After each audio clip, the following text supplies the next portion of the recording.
Ladies and gentlemen, let me start with a simple question.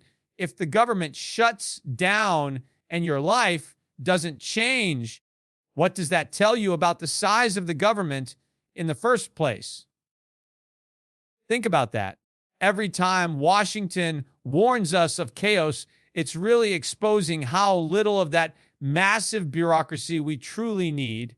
The media paints shutdowns as disasters, but I see them as revelations, moments when America accidentally rediscovers efficiency.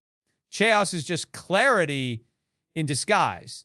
It sounds paradoxical, doesn't it? Yet, in moments when the system stumbles, when the government shutters its doors and the media fills the air with panic, we begin to see what truly matters and what doesn't. Chaos doesn't destroy order. It exposes the illusion of control. When the government shuts down, the noise stops, and for the first time, the nation gets a glimpse of itself without the mask of bureaucracy. It's like cutting the power in a city and realizing how many of those lights were never needed in the first place. When the headlines scream crisis, take a step back and look closer. The stock market still trades, businesses still open their doors, and people still go to work. The real America, the one that produces, sells, and innovates, keeps running. Your chaos, you're told to fear, is actually the sound of clarity breaking through the fog of dependency.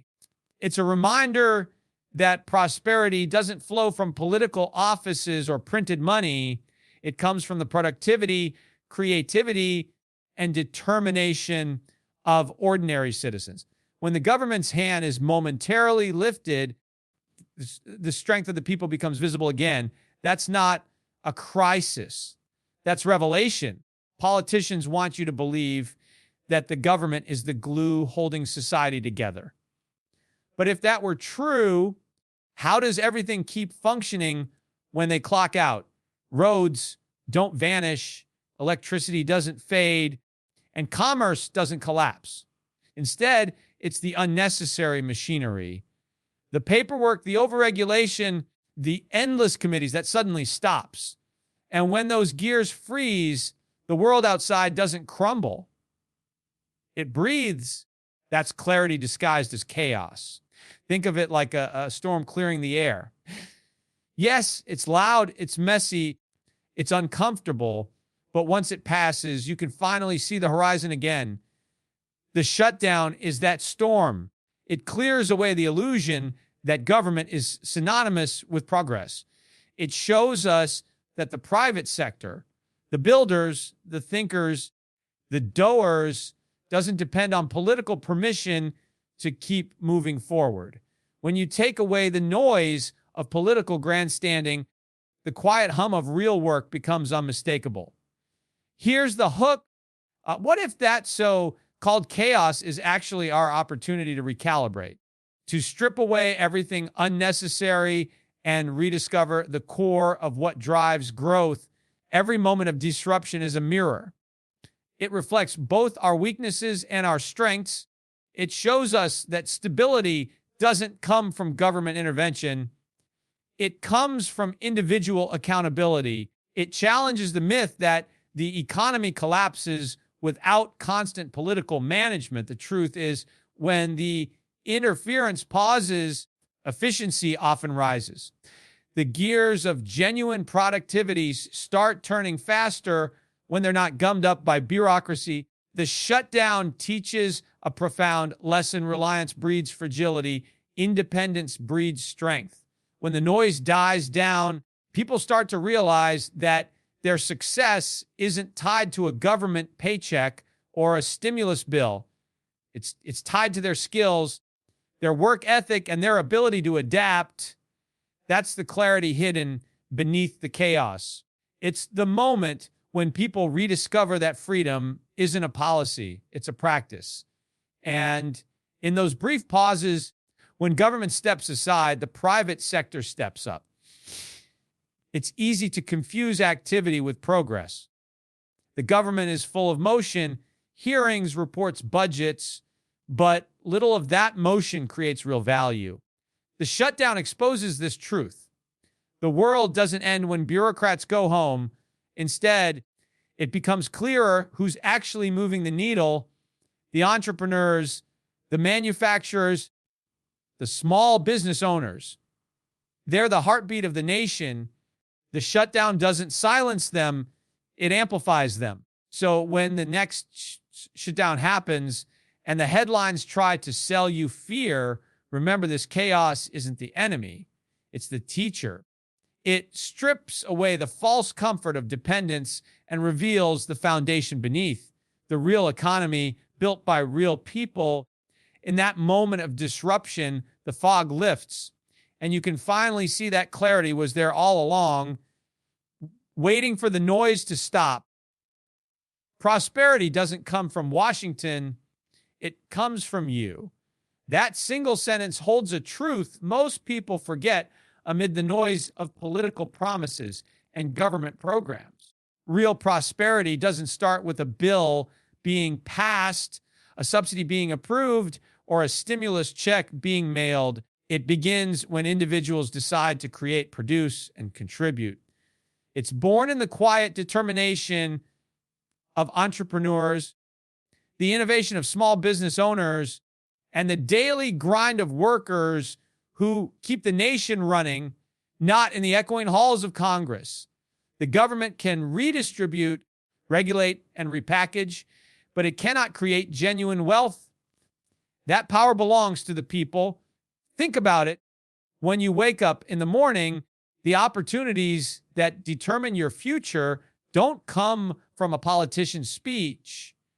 They come from your own choices. The tools of prosperity are in your hands, your skills, your creativity, your work ethic, your persistence.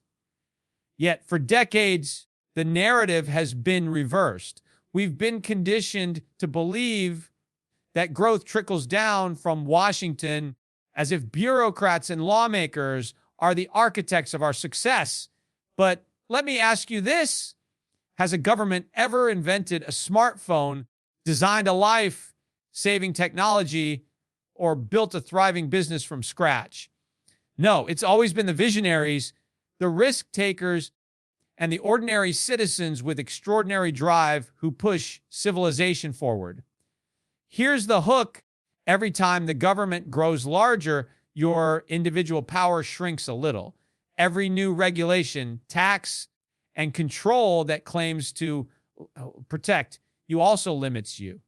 True prosperity doesn't come from being protected. It comes from being empowered. The United States became the most prosperous nation on earth, not because of government control, but because of individual freedom. People were free to take risks, free to fail, and free to try again. That's what built America. Not subsidies, not bailouts, but ambition unleashed. When a government shutdown occurs, this truth becomes impossible to ignore. The private sector doesn't close its doors. People still buy, sell, and innovate. The engine of prosperity keeps running because it never depended on Washington in the first place. Politicians may act like they're indispensable, but the shutdown shows who's really keeping the country alive. The grocery store owner opening at dawn, the truck driver delivering goods across states, the engineer designing the next breakthrough. All of them remind us that real progress happens far from political power. And yet, too many have fallen into the illusion that government spending equals prosperity. They see a rise in public expenditure and mistake it for growth. But government doesn't produce wealth, it consumes it. Every dollar spent must first be taken from the productive economy. It's like shifting water from one end of the pool to the other and calling it rainfall. The only way a society becomes wealthier is through innovation, production, and trade, the very things that thrive in freedom and falter under control. The hook here is realization. The greatest investment you can make is not in government promises, but in yourself. When you improve your skills, nurture your ideas, and act with courage, you create real, lasting value. You are not waiting for prosperity. You are building it. And no shutdown, no political debate, no budget crisis can take that away. The government may claim to manage the economy, but the economy is simply millions of people like you making decisions every day that shape the nation's destiny.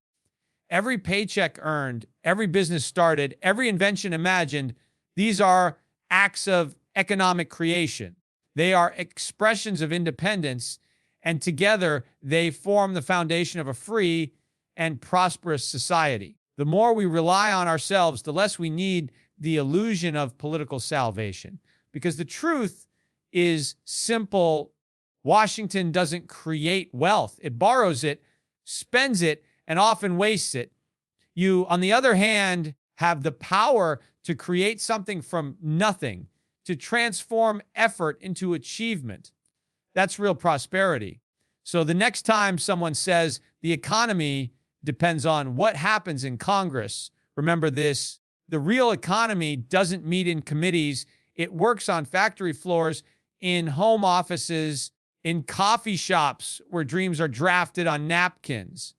The government might set the stage, but you perform the play. The true source of prosperity has always been and always will be the individual, and that individual is you. When the spending stops, truth begins. Those 6 words strike at the heart of what most people never dare to confront. As long as the government keeps the money flowing, the illusion of prosperity remains intact.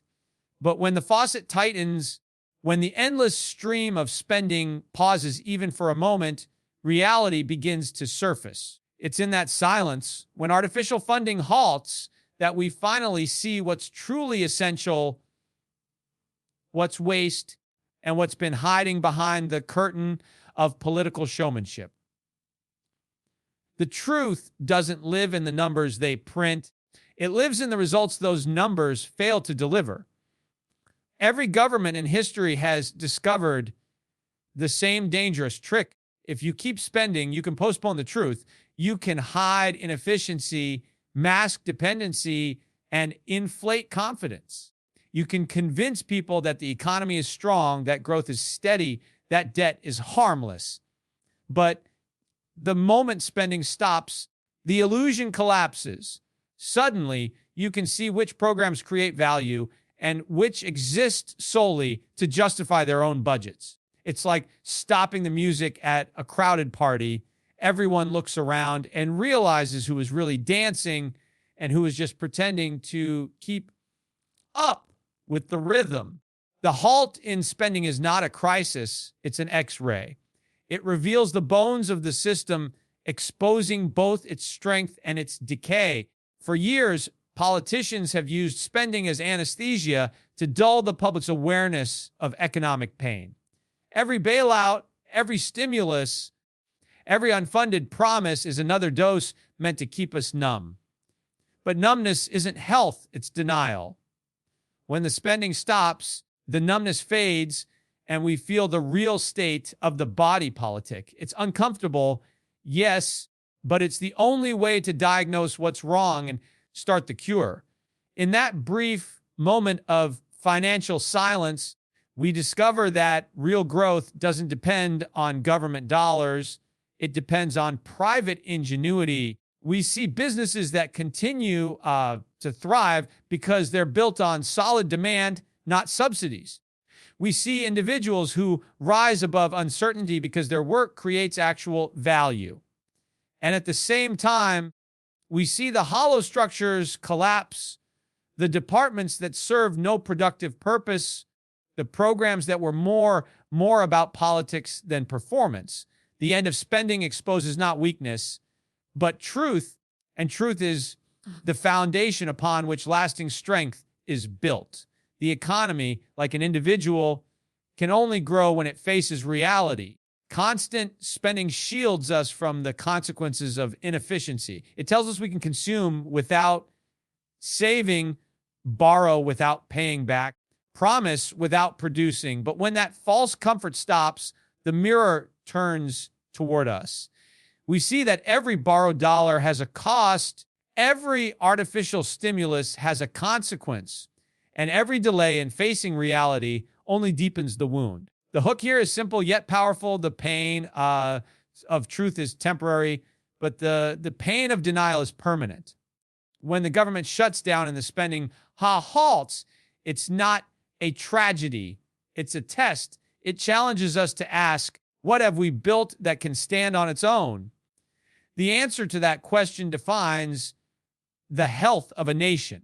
A society that can't function without constant injections of borrowed money isn't prosperous, it's addicted.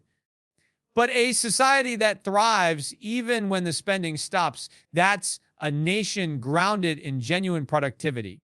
This is the moment when we can finally separate fantasy from fact. Politicians speak of stimulating growth, but you can't stimulate something that's asleep under layers of debt and dependence. Real growth comes from effort, from innovation, from the discipline of living within one's means. The end of spending forces us to rediscover those truths. It's not chaos, it's clarity. It's not failure, it's feedback. So when the lights flicker and the checks pause, don't see panic, see possibility. It's the economy taking a deep breath, remembering how to run without training wheels. The truth that emerges when the spending stops isn't comfortable, but it's necessary, because only by confronting the truth can we ever build something that lasts longer than the next political cycle. And that, more than any stimulus or bailout, is the foundation of real, enduring prosperity. Freedom functions better than fear. Those words aren't just a statement about politics.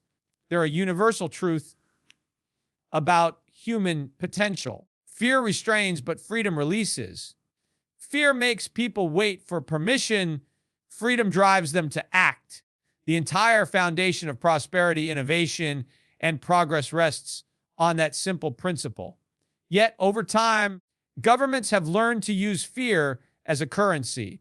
Fear of economic collapse, fear of job loss, fear of crisis. Each one becomes a reason to justify more control.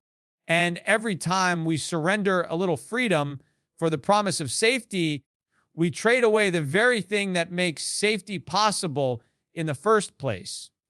When the government shuts down and the media erupts in panic, the message is clear: you should be afraid. They tell you that chaos is coming, that the system can't function without them, that the people are powerless without the hand of authority guiding them. But here's the hook.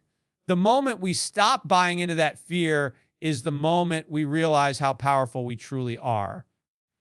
Because the truth is, freedom doesn't need managing. It thrives naturally. It doesn't wait for approval from Washington. It grows from the courage of individuals who refuse to be paralyzed by uncertainty. History has proven again and again that people perform best when they are free. When you remove the weight of excessive control, creativity blossoms. When you take away the fear of failure, risk takers emerge. Every great innovation, from the printing press to the internet, was born from the minds of individuals who weren't afraid to challenge the system. Fear might maintain order for a while, but it never builds greatness. Freedom, on the other hand, builds nations. It inspires people to act not out of obligation, but out of vision. The irony is that fear is the easiest tool of governance. It's invisible but powerful. You can't see it, but it shapes every decision made under its influence. It convinces people to accept less, to dream smaller, and to believe that dependence is stability. The moment fear becomes policy, freedom becomes conditional. And that's when progress slows. A fearful society may be obedient, but it will never be prosperous. The economy depends on confidence, and confidence can only exist when people believe in their ability to shape their own future. Every time the government tells you to be afraid, remember that they're afraid too, afraid of losing control, because the freer people become, the less they rely on authority. The more confident citizens grow, the less convincing the fear narrative sounds. A shutdown, for instance, doesn't cripple the nation. It exposes how much of it runs perfectly fine without intervention. It shows that the heartbeat of the economy is not government spending, but individual action. Fear says, you can't do this without us. Freedom replies, watch us. In times of uncertainty, fear spreads quickly, but so does courage. Courage is contagious. It lights fires where fear only casts shadows. When people choose freedom over fear, they start creating solutions instead of waiting for them. They stop seeing shutdowns as threats and start seeing them as opportunities to think differently, to operate independently, to trust themselves. The most resilient systems are built not on control, but on the distributed strength of individuals who take responsibility for their own success. Governments often use fear to justify their size. They say, without us, there will be chaos. But freedom doesn't lead to chaos. It leads to adaptation. When people are free, they find new paths. They innovate, they organize. It's the natural order of human progress. The shutdown is simply a stress test, and each time it happens, the same truth surfaces. The parts of society that depend on freedom survive. The parts built on fear crumble. Fear is temporary, but freedom is timeless. It fuels the desire to improve, to build, to overcome. The hook that drives every great economy is not security, it's possibility. And possibility only exists when people are free to take risks. So when fear rises and the world tells you to wait, to stop, to worry, choose freedom instead, because freedom functions better than fear, always has and always will. A leaner system is a stronger system. It's a principle that applies to economies the same way it applies to the human body. Strength doesn't come from excess, it comes from efficiency. When a body is weighed down by unnecessary fat, every movement becomes harder, slower, less precise. The same is true for governments. When bureaucracy expands beyond necessity, it suffocates productivity and drains the energy of a nation. A lean system, on the other hand, runs with purpose. It focuses on results, not rituals. It prioritizes performance, not politics. And in times of uncertainty, like a government shutdown, it's the lean, focused structures that survive while the bloated ones collapse under their own weight. Trimming excess isn't a sign of weakness. It's a declaration of discipline.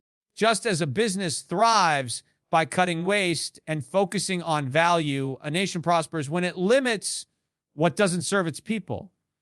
Yet, in government, growth has become the default measure of success. Every new program, every new department, every new regulation is celebrated as progress, even when it adds nothing of real value. The system grows larger, but not stronger. Like a tree with too many branches and not enough roots, it looks impressive until the first strong wind reveals how unstable it really is. When a government shutdown occurs, it exposes this imbalance. The essential services, the ones that genuinely sustain society, keep functioning. The rest simply pause, and the world doesn't end. That's not a failure of government. It's a revelation about what truly matters. The shutdown acts like a stress test, revealing which parts of the system are vital and which are expendable. It's a moment of truth, a rare chance to see efficiency at work and excess for what it really is, a luxury disguised as necessity. Efficiency is the invisible strength behind every thriving economy. It's what allows innovation to flourish, what enables workers to do more with less, and what keeps a nation resilient in the face of crisis. But efficiency cannot exist in an environment smothered by layers of bureaucracy.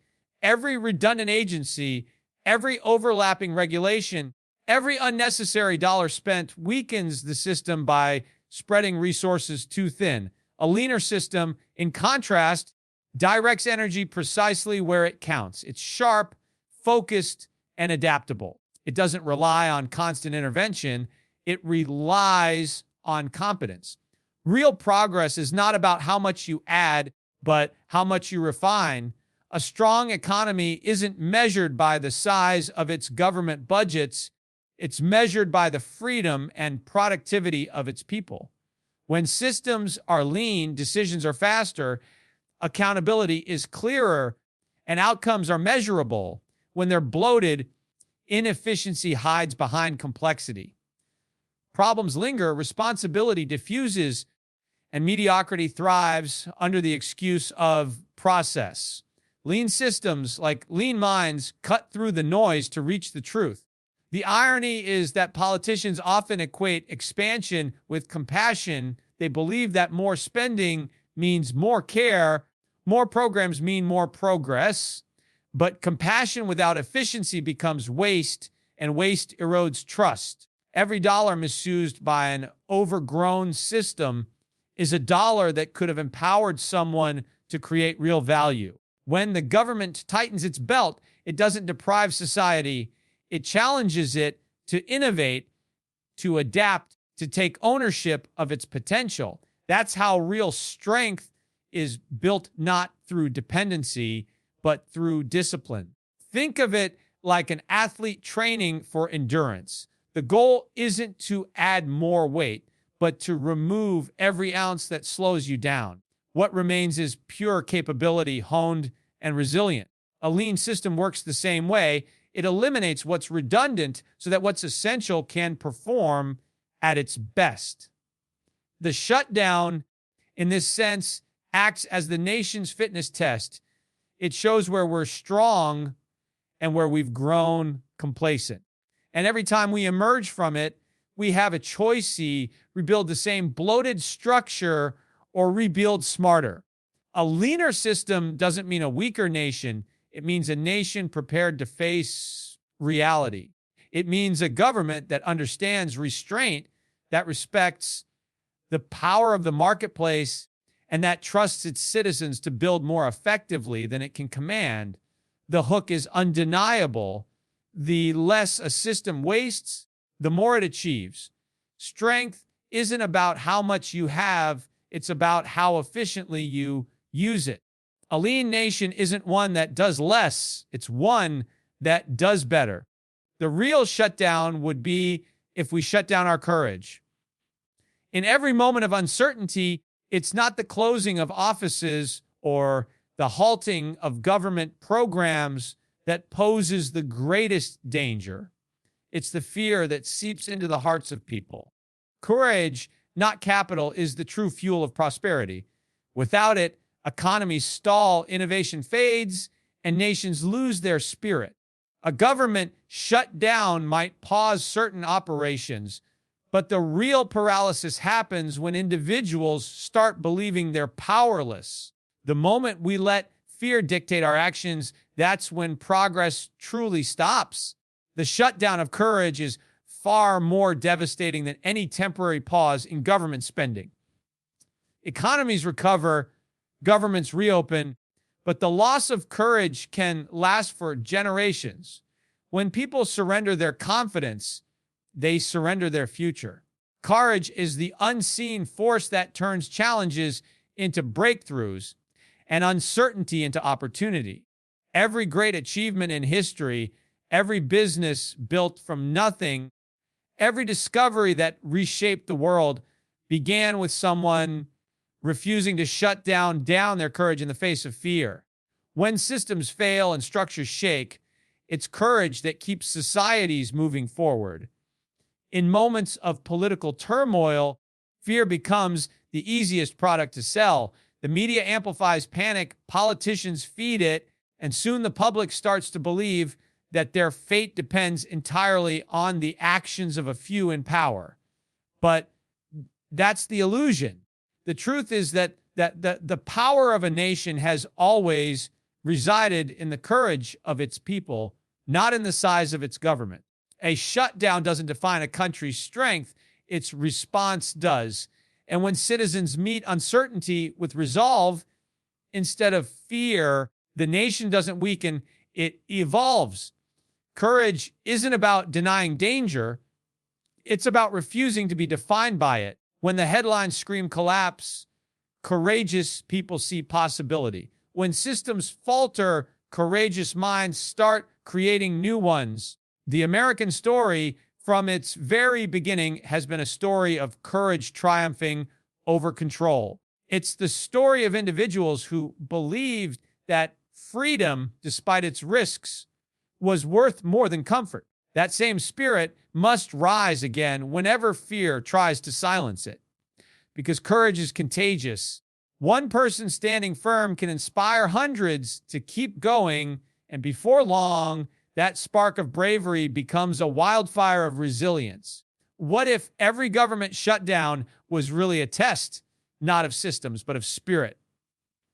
When the structure above you wobbles, do you collapse or do you stand taller? True leadership isn't shown when everything is running smoothly. It's revealed when everything seems uncertain. The courageous don't wait for instruction. They create direction. They don't complain about the storm. They navigate through it. A nation of courageous individuals will always outlast a nation of fearful followers. The economy, at its core, is a reflection of human confidence. Markets rise and fall on emotion as much as on numbers. When courage disappears, investment dries up, innovation halts, and ambition fades.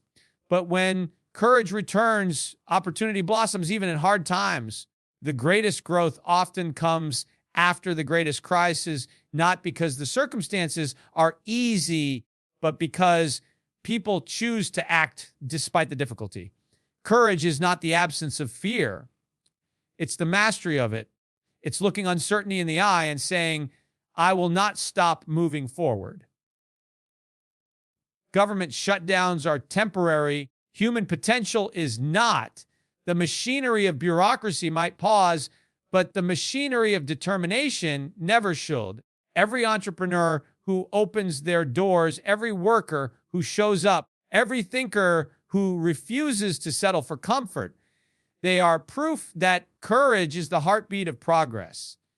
When that heartbeat continues, no shutdown can silence it. The world will always have moments of instability, and there will always be those who say, wait for things to get better. But courage doesn't wait. Courage builds even in the dark. It dares to believe that tomorrow can be better because someone is willing to work for it today. The true shutdown, the one we must never allow, is the shutdown of belief in ourselves. Because once courage stops, everything else follows. But as long as it lives, no shutdown, no crisis, and no fear can keep a determined nation from rising again.